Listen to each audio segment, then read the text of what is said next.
Guys, so meron palang kaming gagawin sa aking classmate. Eh, nahihirapan ako sa buhok niya dahil di mabutas-butas ang buhok niya. So, meron palang papansin dyan sa likod namin. Payan, yun na yan. Papansin talaga yan. And di ko pala mabutas yung kuhan niya, yung buhok niya. Nakaka-boy siya.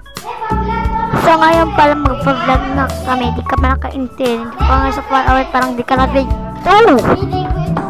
So, ngayon, akin i-brace yan buhok niya. Re-brace nga ni re-brace. Ano ba? Kung na kayo intindi, ito nga sa far away, parang di ka na grade 2. Ay!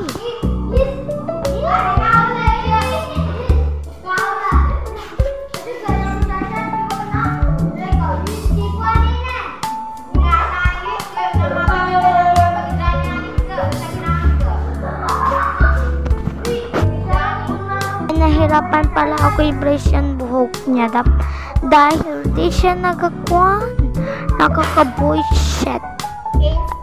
Ay! Nahirapan nga ako mag-brace sa buhok niya dahil di nabubutas yung buhok niya. Nanggigigidal talaga ako. Gusto ko nakakalbuhin yan eh. Kaka-bullshit. Pinapakita niya pa talaga mukha niya. Hi! Masyado naman ako judgmental girl. Huwag na napansin na ng mukha ko. Mataba talaga yan. Mataba talaga ako. Ano, che? Ame. Doon ka nga so far away. Parang di ka na grade 2. Oh, shirt.